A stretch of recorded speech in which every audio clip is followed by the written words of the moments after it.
Peace and blessings, love and light, and welcome to day 297 of the 365-day challenge. It's your girl, Kim, and happy Friday. We have made it successfully through another week, and hopefully you are continuing in your healthy habits, mind, body, and spirit, to make overall wellness a habit. So how's it been going? Are things looking better? Are you getting in the groove with some of your healthy habits? Have they become almost effortless? Or are you still making little tweaks? It doesn't matter where you're at in that journey as long as you're making one small step, taking one small stride, you're doing just fine. It's a process. And sometimes it's going to take longer than 365 days.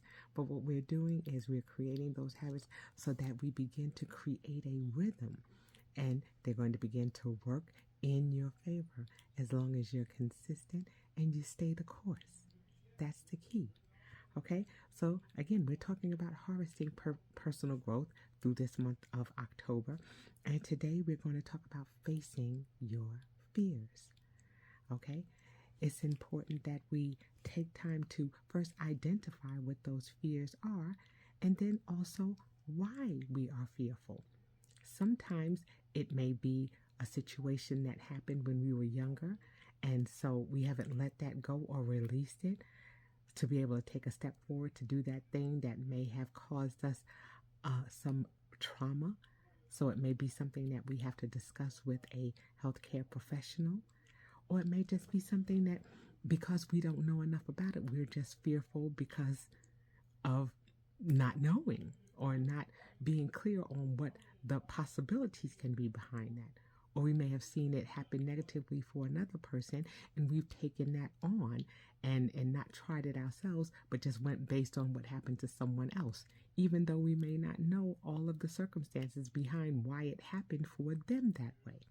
Okay, so it's important for us to expose ourselves to those fears in a controlled setting.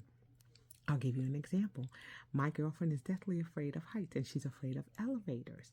So she rides on the elevators with another person. So that way she's conquering the fear a little bit. It's in a controlled setting because someone else is with her. And so it lessens the fear for her. Okay? It's still very much a fear, but it's something that she's working on conquering. Okay? So it's taking those small steps and learning that there is going to be some anxiety behind what it is that we're doing, but now we're going to deal with it in a different way because we're handling it in a controlled setting. So it's important to have someone to walk with you as you're going through that. And then if it's something that is just a personal fear that you're just not clear on understanding, then it's a matter of having that conversation and seeing if you can have someone that can hold you accountable for trying to conquer that fear. Again, it's a process. So write down those things that you're fearful of and start thinking about the small actionable steps that you can take to begin to overcome those fears. And before you know it, it may no longer be a fear, but it may be something that you conquer. Okay? So that's your assignment for today. Write down those things that you're fearful about and start thinking about ways that you can take actionable, controlled steps to conquer those fears. And with that, I'm going to say have a most spectacular rest of your Friday as we go into this wonderful weekend. Be sure to sprinkle self-love and self-care all over yourself. And until I see you all tomorrow, I say peace.